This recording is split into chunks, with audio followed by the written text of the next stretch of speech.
Assalamualaikum warahmatullahi wabarakatuh. Puji dan syukur kita panjatkan atas kehadiran Allah Subhanahu wa Ta'ala yang telah memberikan rahmat dan rezeki kepada kita sehingga masih diberikan kesehatan dan keselamatan hingga hari ini. Salawat serta salam semoga tetap tercurahkan kepada Nabi besar Muhammad Sallallahu Alaihi Wasallam. Perkenalkan, nama saya Mutiara Maharani dengan NIM 2105995 dari Prodi Manajemen Universitas Negeri Padang.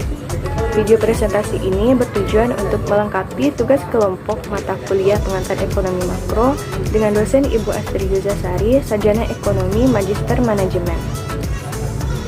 Saya selaku moderator pada kelompok 5 akan menuntun jalannya presentasi hingga selesai. Pada kesempatan kali ini, kami akan membahas mengenai materi tentang pengangguran dan inflasi. Pada kelompok 5 beranggotakan 4 orang yang terdiri dari saya sendiri, Mutiara Maharani sebagai moderator dan pembicara keempat, Muhammad Lutfi Aulia sebagai pembicara pertama, Suci Dwi Rahmawati sebagai pembicara kedua, dan Muhammad Dolfi Syafruddin sebagai pembicara ketiga.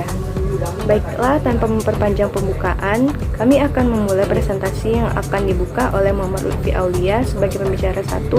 Kepada Lutfi, dipersilahkan. Assalamualaikum warahmatullahi wabarakatuh. Perkenalkan, nama saya Muhammad Lutfi Aulia dengan NIM 21059193. Saya berasal dari Prodi Manajemen. Baiklah, saya akan menjelaskan pengertian dan jenis pengangguran. Yang pertama, pengertian pengangguran. Pengangguran atau unemployment tidak berkaitan dengan mereka yang tidak bekerja, tetapi ialah tidak atau belum menemukan pekerjaan. Pengangguran merupakan kelompok orang yang ingin bekerja, sedang berusaha bekerja atau mendapatkan atau mengembangkan pekerjaan, tetapi belum berhasil mendapatkannya. Sedangkan pengertian dari tingkat pengangguran adalah persentase angkatan kerja yang tidak atau belum mendapatkan pekerjaan.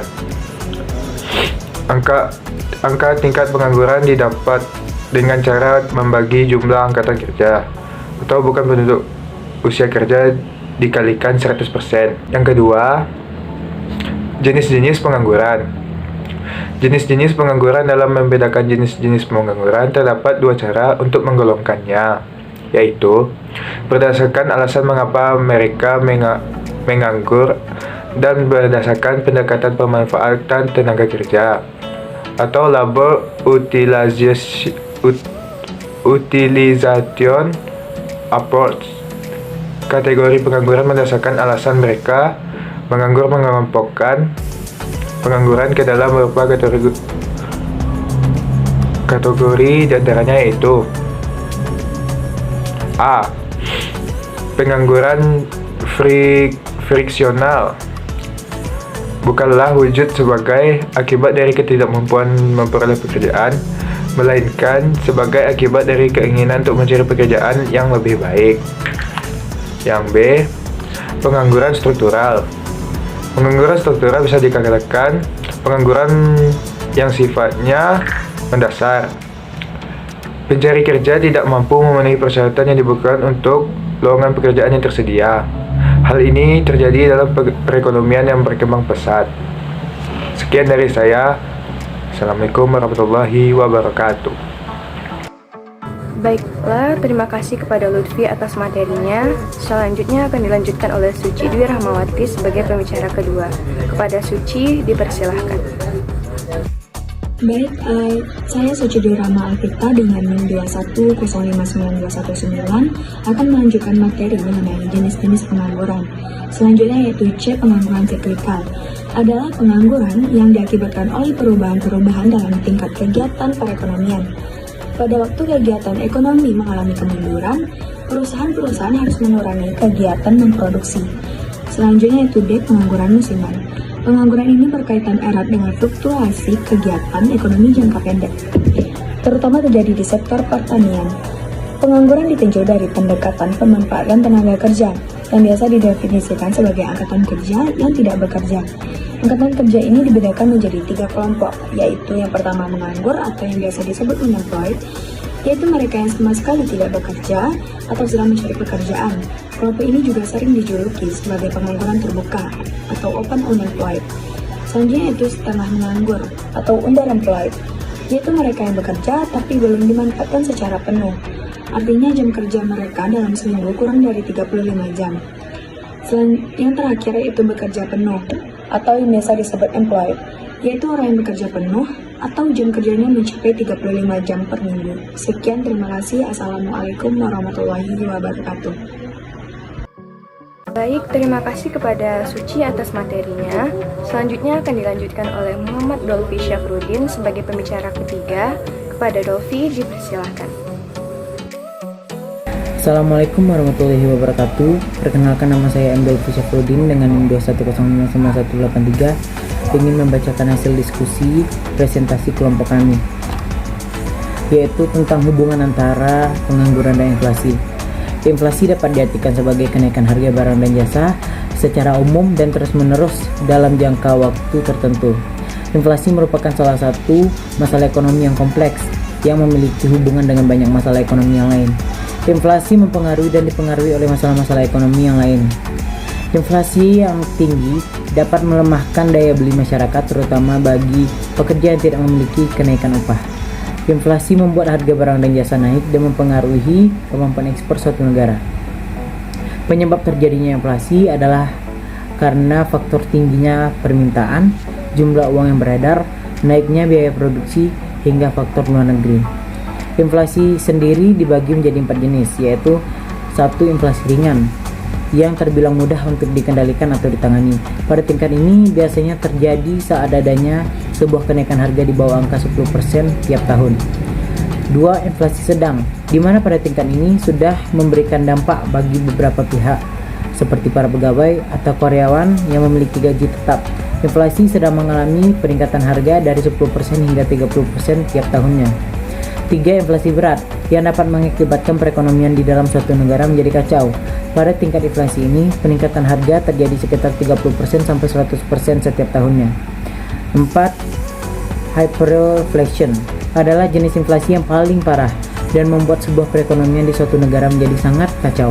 Kekacauan yang terjadi pada tingkat ini tidak dapat dikendalikan, yaitu berada di atas angka 100%, bahkan akan terus naik tiap tahunnya. Penyebab terjadinya inflasi diantaranya adalah sebagai berikut. Yang pertama, tingginya permintaan. Penyebab inflasi yang pertama adalah tingginya permintaan terhadap barang atau jasa. Jika permintaan terhadap suatu barang atau jasa naik, maka hal itu akan mengakibatkan penyediaan faktor produksi dan barang menjadi menurun. Sementara itu, pengganti atau substitusi untuk barang atau jasa tersebut terbatas, bahkan tidak ada. Keadaan yang tidak seimbang itulah yang menyebabkan harga barang dan jasa menjadi naik. Yang kedua, meningkatnya biaya produksi. Secara umum, penyebab inflasi akibat kenaikan biaya produksi adalah karena adanya desakan biaya produksi yang semakin naik. Inflasi ini dapat terjadi pada negara yang ekonominya sedang bertumbuh dan berkembang. Yang ketiga, jumlah uang yang beredar bertambah. Ketiga, penyebab inflasi adalah karena jumlah uang beredar. Teori ini dikemukakan oleh para kaum klasik. Mereka mengatakan bahwa ada sebuah keterkaitan antara jumlah uang yang beredar dengan harga-harga barang. Jika jumlah barang tetap, tapi jumlah uang yang beredar lebih banyak, maka harga akan menjadi mahal. Jika hal tersebut terjadi secara terus-menerus, maka itu dinamakan inflasi. Yang keempat, faktor luar negeri. Penyebab inflasi adalah tidak hanya berasal dari faktor internal saja, namun inflasi juga berasal dari faktor eksternal. Faktor eksternal yang dimaksud adalah faktor dari luar negeri. Contohnya seperti adanya kenaikan dalam harga minyak mentah, kenaikan pada komoditas impor lainnya juga berpengaruh seperti bahan makanan dan bahan minuman. Terlebih kenaikan tersebut menjadi secara berkelanjutan. Sekian hasil presentasi saya. Terima kasih. Baik, terima kasih kepada Dolfi atas materinya. Selanjutnya akan dilanjutkan oleh pemateri terakhir, yaitu saya sendiri. Setelah membahas mengenai pengertian, jenis-jenis, hingga penyebab terjadinya inflasi, kita akan membahas mengenai hubungan antara pengangguran dan inflasi. Hubungan antara inflasi dan pengangguran adalah inflasi secara jangka panjang akan mengakibatkan harga barang domestik semakin tinggi, sehingga masyarakat yang memiliki pendapatan tetap akan mencari barang pengganti lain yang harganya lebih murah. Salah satunya yaitu barang impor. Jadi, inflasi dapat mengakibatkan tingginya nilai impor dan berkurangnya nilai ekspor. Dengan berkurangnya nilai ekspor, maka perusahaan akan mengurangi jumlah produksinya dan secara otomatis juga akan mengurangi jumlah karyawannya. Oleh sebab itu, inflasi dapat menyebabkan tingkat pengangguran meningkat. Inflasi adalah sebuah kondisi di mana harga-harga barang naik secara umum, sedangkan pengangguran adalah jumlah tenaga kerja yang tidak terserap dalam dunia kerja. Hubungan inflasi dengan pengangguran saling berbanding terbalik, di mana saat inflasi meningkat maka pengangguran akan menurun, begitu juga sebaliknya. Saat tingkat inflasi rendah, maka pengangguran akan meningkat. Hal ini dapat dijelaskan sebagai berikut. Pada saat terjadi peningkatan inflasi, harga dan permintaan suatu barang atau jasa cenderung akan meningkat. Hal ini akan dijadikan kesempatan bagi perusahaan dalam memaksimalkan kegiatan produksinya yang tentu saja akan membutuhkan lebih banyak karyawan atau tenaga kerja.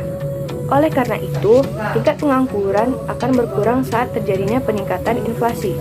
Begitu juga saat terjadinya tingkat inflasi yang rendah. Permintaan barang atau jasa dan harga yang cenderung bertahan atau menurun, maka pengangguran akan tetap bertahan atau bahkan bertambah, yang disebabkan karena tidak adanya lapangan pekerjaan atau bahkan terjadinya pemecatan oleh suatu perusahaan. Namun, di sebagian peristiwa, naik turunnya tingkat inflasi di suatu negara akan sangat mempengaruhi iklim daripada aspek makroekonomi di negara tersebut. Karena tingkat inflasi yang tinggi akan menggalakkan perkembangan ekonomi. Biaya yang terus-menerus naik menyebabkan kegiatan produktif sangat tidak menguntungkan. Oleh karena itu, pemilik modal biasanya lebih suka menggunakan uangnya untuk kegiatan yang bersifat spekulasi. Antara lain, tujuan ini dicapai untuk membeli harta-harta tetap seperti tanah, rumah, dan bangunan. Karena pengusaha lebih suka menjalankan kegiatan investasi yang bersifat seperti ini, investasi produktif akan berkurang dan tingkat kegiatan ekonomi menurun. Sebagai akibatnya, jumlah pengangguran di negara tersebut akan semakin bertambah. Hal ini sejalan dengan apa yang dikatakan oleh Sukirno, apabila inflasi yang tinggi, tingkatnya ini berjalan atau berjalan secara terus-menerus, tingkat kegiatan ekonomi akan semakin menurun dan ini akan menyebabkan pendapatan nasional mengalami kemunduran dan pengangguran semakin meningkat. Sekian presentasi yang kami berikan mengenai pengangguran dan inflasi serta hubungannya.